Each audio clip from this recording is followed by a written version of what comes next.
اقبال پہلے شکوہ کی زبان کھولتے ہیں اور شکوہ میں وہ اپنے دکھڑے بیان کرتے. صفائے دہر سے باطل کو مٹایا ہم نے، نوع انسانی کو غلامی سے چھڑایا ہم نے، تیرے کعبے کو جبینوں سے بسایا ہم نے، تیرے قرآن کو سینوں سے لگایا ہم نے، پھر بھی ہم سے گلہ ہے کہ وفادار نہیں. ہم وفادار نہیں، تو بھی تو دلدار نہیں. لہجہ تلخ ہو گیا، فتویٰ متوجہ ہوا،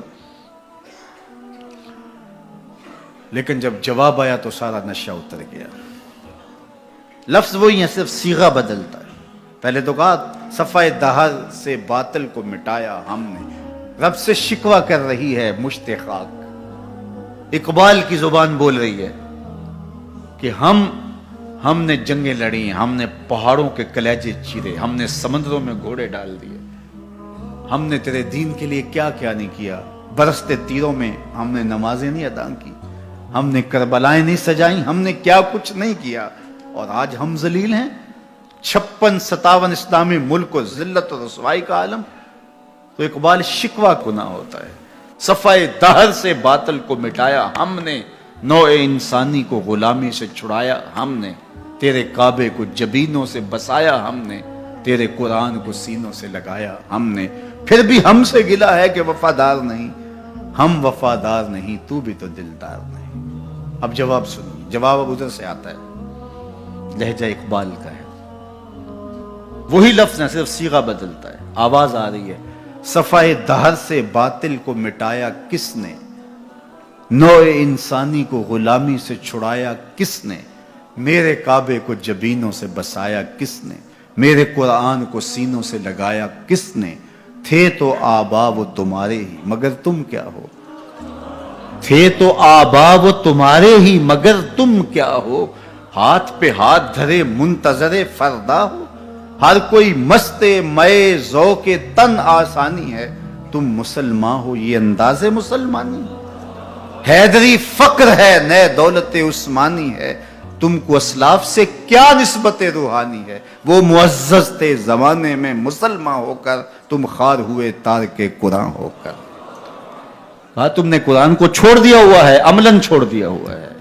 تم نے غلافوں میں لپیٹ کے تو رکھا، خوشبو تو اچھی سے اچھی لگائی، اونچے طاق پہ تم نے قرآن کو سجایا.